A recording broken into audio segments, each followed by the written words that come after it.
Бусдыг сонсвол амжилтанд хүрэхгүй. Яагаад гэвэл бусдыг сонссноор та өөрийнхөө потенциалд хязгаар тавина гэсэн үг. Нэгсэндээ өөрийнхөө потенциалыг хязгаарлана.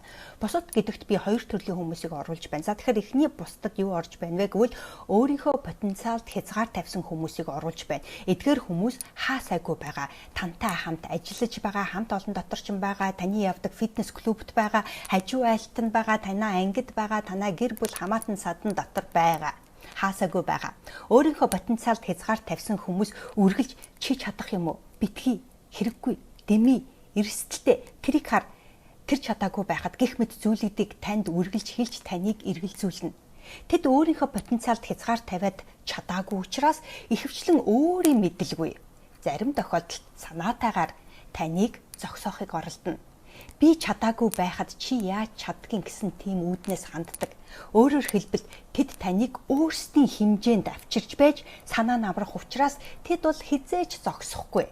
Харин та тэднийг сонсож зогссноор та өөрөө л хохирно. Тиймээс зорилгоосоо хазаахгүй тулд тэдгээр хүмүүсийг битгий сонсороо гэдгийг энэ бичлэгтээр оруулж байна. Тэгэхээр бусдыг сонсвол амжилтанд хүрэхгүй. Бусад гэдэгт хоёрдугаарт ямар хүмүүсийг оруулж байна вэ гэвэл их мэдгчдийг оруулж байна. Энэ их мэдгчд гэдэгт уламжлалт бидний нөгөө хуучны ухаантай гэж нэрлэдэг хүмүүс багтана. Эдгээр хүмүүс ихтэй сургууль төгссөн, мэдлэгтэй, хуульч, санхүүч, нэгтлэн бодогч, эмч гэдэл тийм ээ. Том албан тушаалд очсон хүмүүс ч байж болно. Ахмад настангууд бидний нөгөө хүндэлж явдаг ахмад настангууд ч байж болно.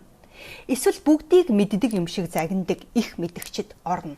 Өөрөөр хэлбэл бүтээлч тархиа ашиглаж сураагүй ямар нэгэн номонд баригдсан, дүрм журманд баригдсан хүмүүс байдаг. Юм л болбол номны өмнөөс эсвэл дүрм журмын өмнөөс дуугарч чи тэгж болохгүй, ингэж болохгүй гэдгийг заадаг. Зарим тохиолдолд эдгээр хүмүүсийг сонсоогүй бол тэд хил ам хийж, шүүгэн тарж ямар нэгэн байдлаар таныг зогсоохыг бас оролдоно. Мэдээж танд энэ байдал эхлээд хэцүү санагдана. Хамгийн гол нь өөртөө бусад юу хэлэх нь хамаагүй гэдгийг үргэлж сануулж өөрийнхөө чадварт итгэх хэрэгтэй.